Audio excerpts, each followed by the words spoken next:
thanks for joining. I am Beverly, and today I'm going to talk about my ancestry findings. I recorded a previous video, part one, on finding my father after 57 years of really not knowing anything about him. So one of the things I talked about briefly in that other video was that in addition to finding out about my father, I found out that I have a half brother and a half sister. And that was an interesting find. So I'm going to get into that here today. As I said, my name is Beverly. This is a channel dedicated to fitness, health, wellness, personal growth. So if that interests you, please like and subscribe.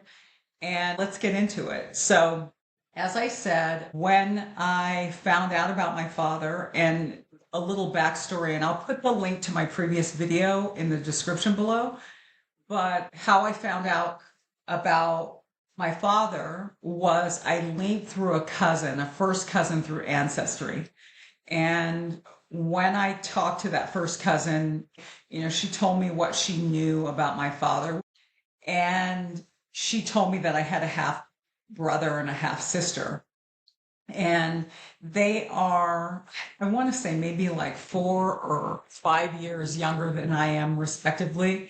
And the sister is younger than the brother.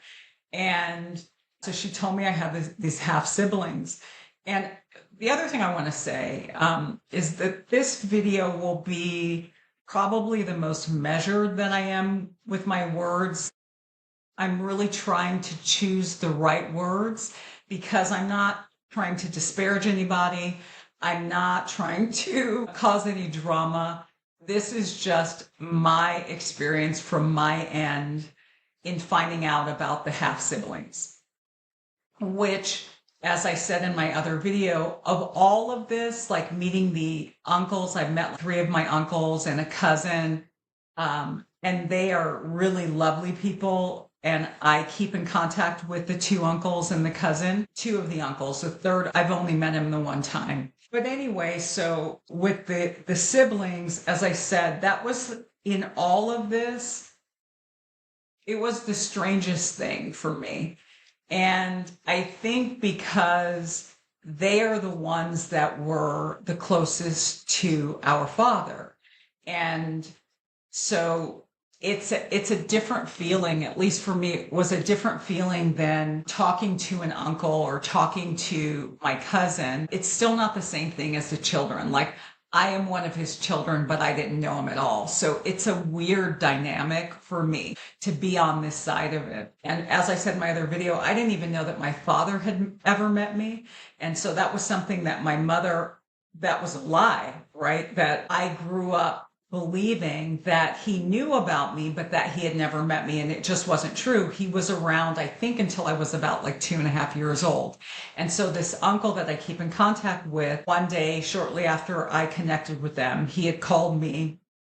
And I remember he asked me, he said, I told your brother and your sister, your half brother and your half sister, so weird. I told them about you, and they would like to call you. And so, I'm concerned that you're okay with it. I don't want to give them your number if you're not okay with it. And I said, sure, that would be fine. I'm on this kind of discovery path. Yes, that's okay. They can call me. And so probably, I think it was only like a day later that I got a phone call. And I answered the phone. And on the other end, they said, Beverly? And I said, yes, who am I speaking with? And I believe they said in unison, it's your brother and sister. And it was strange for me. It really was, because it felt so familiar. That's like such a familiar thing to say to somebody, and I don't know them. And I'm not a person who connects with people in a close way fast. I have like a handful of people that I'm close to. And so that's just kind of my personality. So for me, it felt, honestly, it felt like a lot. And so anyway, they were very nice though. And were saying that they were excited that the rest of the family or that some of the other family had connected with me. And they said that the sister, and I won't say anybody's names, I just keep saying the uncle and the cousin and the brother and the sister, because I'm not going to say anybody's names either. But the sister, when she had learned that the cousin had connected with me, she was excited and emotional, and she cried and she was happy. And again, just strange because I didn't even know that they existed.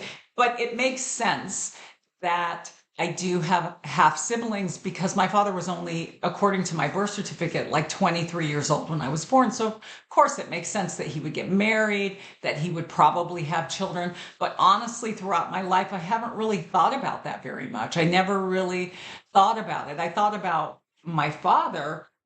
And I knew that he was significantly younger than my mother, but I never really thought about half siblings. So again, this was sort of all has been surprising and strange because I just only grew up with my one sister.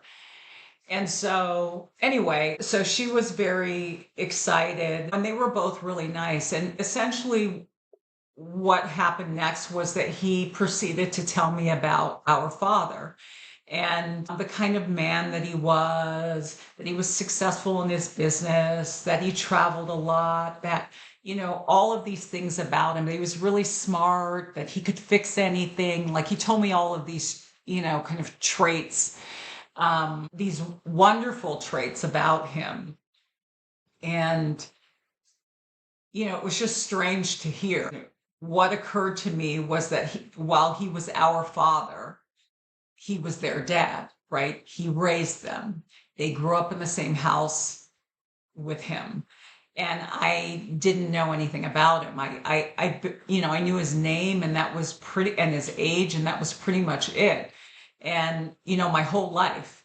And so to kind of hear these things about him and I guess hear him spoken about in such a favorable way. For me, again, I'm not trying to stir anything up, but for me, what I thought, and I didn't say, I said very little. I just really listened because I was taking it all in. And as I said, it was a lot. It was the one time in this whole process that it felt honestly very overwhelming for me. But, when they were going through all of these things, these great things about him, what went through my mind that I didn't say out loud, but what went through my mind was, except he left behind a whole daughter. Like that is what I thought. I thought that's like a little detail that is being left out of this. And they knew about me growing up. They had a picture of me. And so that's like strange to me. There is a big gap that just doesn't connect. And I'm not exactly sure what that is. Obviously, I know now more than I have ever known, but to hear that they'd always known about me and that he was this really great person, for me, from my point of view, I think, except he left me behind and as far as I know, never made any effort to see me. And the thing that they also told me, they told me a little bit about their mother. So that was the woman that my father married, and she sounded like a lovely person. And I remember them saying that that she really tried to find me. And again, what doesn't make sense is that my name hasn't changed. So even when I got married, I've been married for a long time, but even when I got married, I kept my maiden name. My name is still the same. And so I could have been found, particularly once the internet, started, I could have been found. The reverse wasn't true because what I found out when I had originally spoken to the cousin was that my father had converted to Islam a long time ago, like in the 70s, and he changed his name. So I had looked online over the years a few times and it never came up with anything. It never came up with anything until this ancestry match. And it makes sense because he didn't have the same name anymore. His name had changed. But the same wasn't true for me. So to hear that she tried to find me and that they knew about me their whole lives, there's something in that that obviously doesn't connect. And I'm not sure what that is. I'm not sure I'll ever get the answer to that. I don't know, but I know that that doesn't make sense to me. And so, when they said that, that was something that kind of stood out in the back of my head, that I could have easily been found. And the other thing that kind of stood out for me was, again, they sort of lionized him. They made him like this kind of larger than life person. And it almost felt, again, I can only speak to it from my perspective of what I know and what my own life experience is. But even in the way that our conversation went, it felt like, protective on their side, meaning that it felt like they didn't want anything to interfere with kind of the way that they saw him. And so I'm part of that equation, but not part of that equation, if that makes any sense. So they didn't ask me very much about myself. My life was very different than what their life sounded like. And what I say to anybody who knows me is that when we were small, we were poor, and we went from being poor to being broke, right? My mother married, but we called him by his first name. We never viewed him as our father. And I don't even know what that is. That's another thing. I don't even know what that is. And I'm not unique in that way. Lots of us grew up without knowing our father. So that I understand for sure. But I will say it's so foreign to me when I see people that have this close relationship with their dad, and they grew up with this person, and just that closeness, that father-daughter closeness. Or when people say, oh, I'm a daddy's girl, like, I have no idea what that is about. Like, none. That just was not my experience. So to hear two people speaking about the man that was our father in this familiar way, because he was their dad, it was strange to me, and it felt overwhelming, and I needed time to kind of take all that in. And the other thing that was really strange, so our father died already. He passed away, I think, about 3 years ago. So he passed away, and I'm not sure when their mother passed away, but she has since passed away as well. But when she was still alive, what they had said to me was, one time they were in Atlanta, and my husband and I lived in Atlanta for like 6 years during the same time that my father was alive, and these siblings were there in the same area of Atlanta, specifically Stone Mountain. We had stayed with my mom, who had a house there.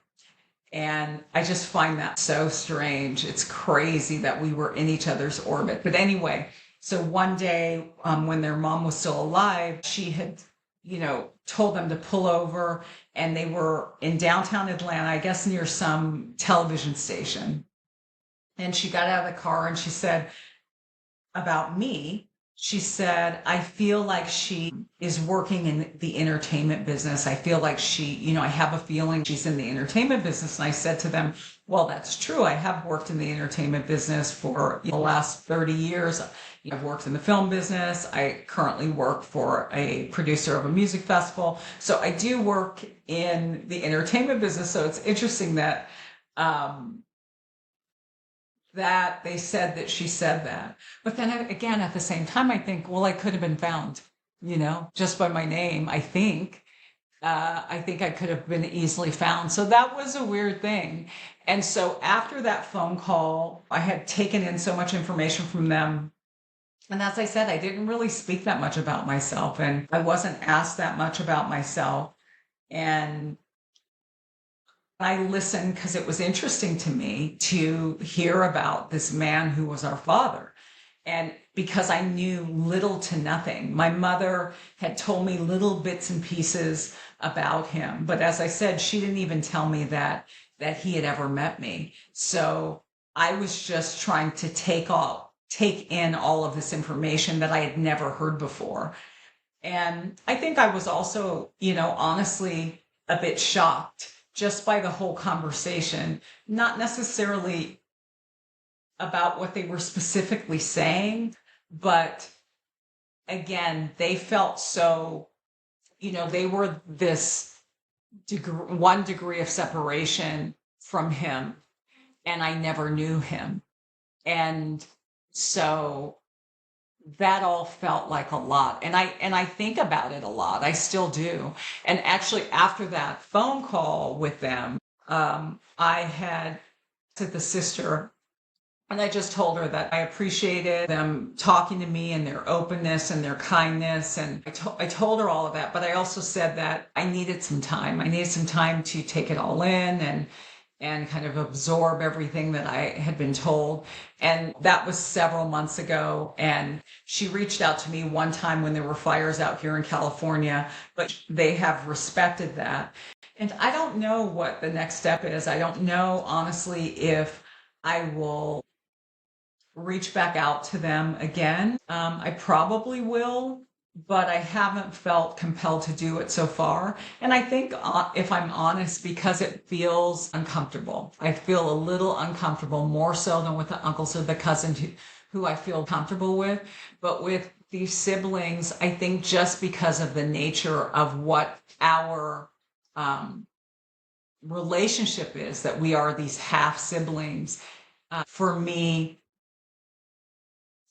there's this closeness to our Father that I think I hadn't really thought that much about before talking to them, and makes me feel just kind of cautious and also overwhelmed. So yeah, that's what happened. I have this half brother and half sister, and I talked to them, and they knew about me this whole time.